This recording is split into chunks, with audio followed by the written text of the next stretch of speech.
Speaker कौमी assembly के election commission को खत के बाद कौमी असम्बली सेक्रेटेरिएट ने नई पार्टी पोजीशन जारी कर दी। नई पार्टी पोजीशन में कौमी असम्बली से तहरीक इंसाफ का वजूद खत्म हो गया है।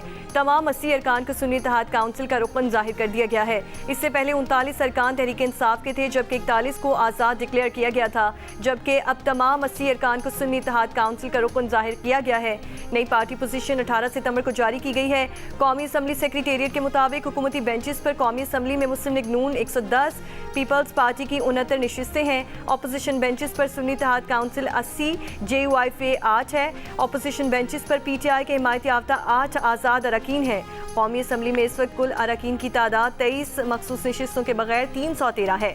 खाली और मुतनाज़ा 23 नशिस्तें PTI को दी जाएंगी, जिसके बाद नशिस्तों की कुल तादाद 336 हो जाएगी।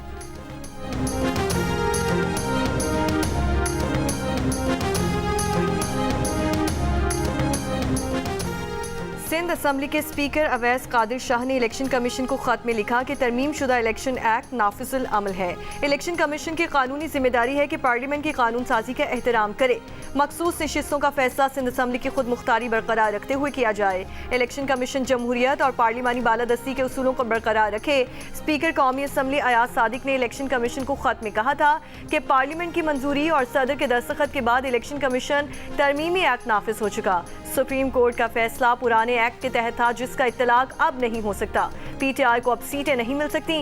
वो आज़ाद अरकान जो एक सियासी जमात का हिस्सा बन चुके, अब पार्टी नहीं बदल सकते।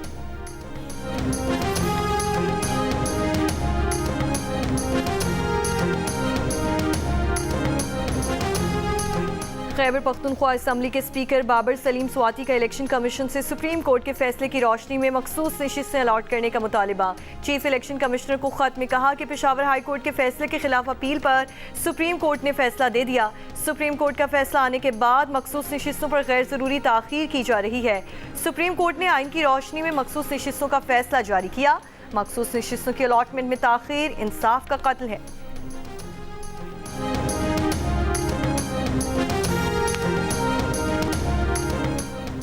सेनेट में अपोजिशन लीडर शिबली फराज ने कहा है कि शर्म का मकाम है कि स्पीकर अपने ऐवान की इज्जत बचाने के बजाय खैरात लेने के चक्कर में लगा हुआ है। हुक्मरान टोला सुप्रीम कोर्ट के फैसलों को भी जूते की नोक पर रख रहा है।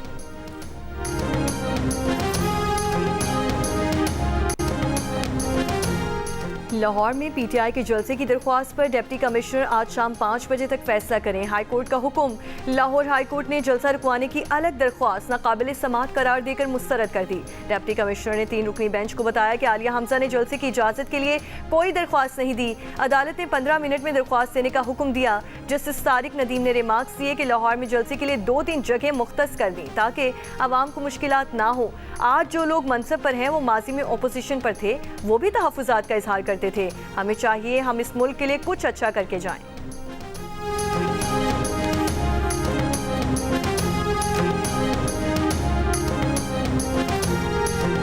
सूबाई इलेक्शन कमिश्नर सिंध शरीफुल्लाह समेत 3 आला अफसर नाअहली और बदनज़मी पर मुअत्तल। अलामिया के मुताबिक 17 सितंबर की रात पिपरी कराची में मुख्तलिफ पोलिंग स्टेशन के पोलिंग बैग्स को नुकसान पहुंचाया गया। स्ट्रॉन्ग रूम के तालों को तोड़ा गया। इलेक्शन कमीशन ने मामले की तहकीकात के लिए कमेटी कायम कर दी। 20 दिन के लिए मुअत्तल किए गए दीगर 2 अफसरान में डायरेक्टर एडमिन सूबाई election commissioner Sindh Azhar Hussain Tinwari, election अफसर कराची खुदा बख्श भी शामिल।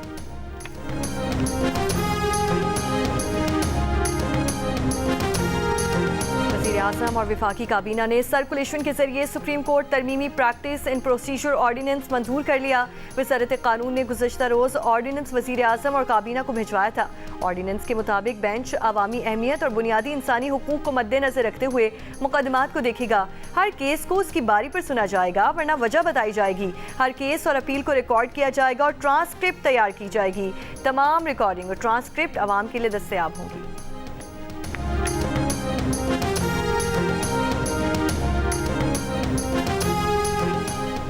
रहनुमा PTI बैरिस्टर अली जफर का कहना है कि एहतजाज और जलसा करना हर शहरी का बुनियादी हक है। पंजाब हुकूमत किस कानून के तहत एहतजाज का हक रोक रही है? हुकूमत इजाज़त नहीं देगी तो अपना हक इस्तेमाल करेंगे। कोई जलसे में गलत बात करता है तो कानून के मुताबिक एक्शन लें। मफरूज़े की बुनियाद पर ये नहीं कह सकते कि हम इस वजह से इजाज़त नहीं दे सकते। तहरीक इंसाफ के जलसे हमेशा पुरअमन रहे हैं। कोशिश है जमहूरियत को नुकसान ना पहुँचे, आइन मजबूत रहे और अदलिया की आज़ादी बरकरार रहे।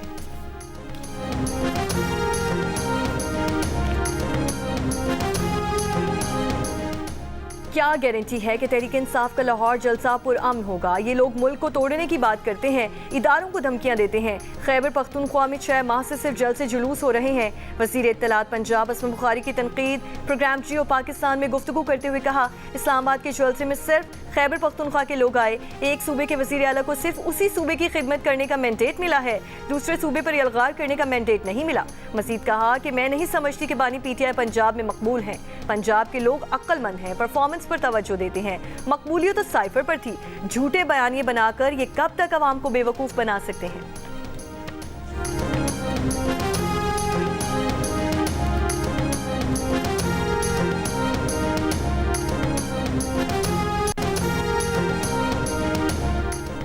सेनेटर मोहसिन अजीज की ज़ेर सदारत सेनेट की कामा कमेटी पावर का इजलास। बिजली ओवरबिलिंग का मामला और IPP से मुतालिक 2020 की रिपोर्ट पर बहस भी एजेंडे में शामिल।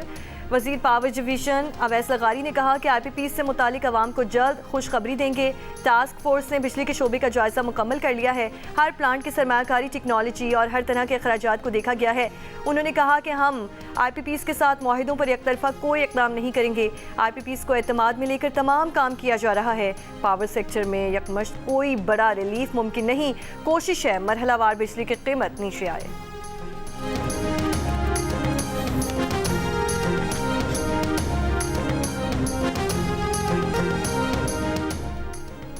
इंसानी हुकूक कमीशन का मुबैना तौर पर 2 अफराद के मावराए अदालत कत्ल पर शदीद तशवीश का इजहार। Human rights commission of Pakistan का कहना है कि इन 2 अफराद पर तौहीन मजहब का इल्ज़ाम था। एक होटल मालिक कोयटा में दौरान हिरासत, एक डॉक्टर उमरकोट में पुलिस छापे के दौरान मारा गया। HRCP ने कहा कि तौहीन मजहब के मुकदमात में तशद्दुद जिसमें मुबैना तौर पर कानून नाफिज करने वाले अहलकार मुलविस हों, तशवीशनाक रुझान। ICC इंस्पेक्शन टीम का चैंपियंस ट्रॉफी के लिए कराची और रावलपिंडी में इंतजामात पर इत्मीनान का इजहार। सिक्योरिटी इंतजामात को भी तसल्ली बख्श करार दे दिया। इस्लामाबाद में मेहमान वफ्द की चेयरमैन PCB मोहसिन नकवी से मुलाकात। इवेंट की तैयारियों पर तफसीली तबादला ख्याल किया गया। मोहसिन नकवी ने वफ्द को चैंपियंस ट्रॉफी के लिए आलमी मायार के इंतजामात की यकीन दहानी कराते हुए कहा कि तमाम टीमों के लिए फुल प्रूफ सिक्योरिटी होगी।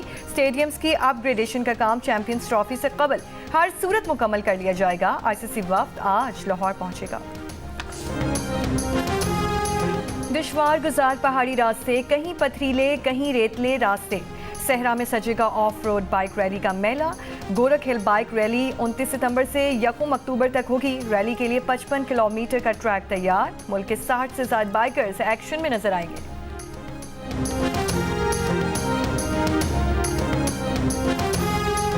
बाबा गुरु नानक की 485वीं बरसी की 3 रोज़ा तकरीबात का करतारपुर में आगाज। मुल्क और बैरून मुल्क से 10,000 से जायद सिख यात्री पाकिस्तान पहुंचेंगे।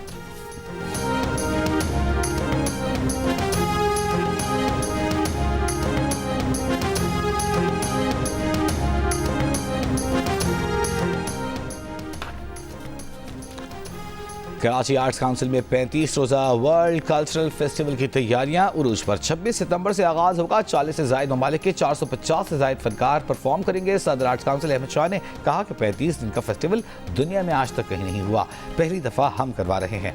जियो और कराची आर्ट्स काउंसिल के इश्तिराक से पेश किया जाने वाला वर्ल्ड कल्चरल फेस्टिवल 30 अक्टूबर तक जारी रहेगा। जापान के नौजवान भी दिल का रिश्ता ऐप के मद्दाह निकले। जैन ने अपने पाकिस्तानी नयाद वालिद की ख्वाहिश पर ऐप डाउनलोड की तो आयशा की सूरत में एक पढ़ी लिखी खूबसूरत शरीके हयात मिल गई।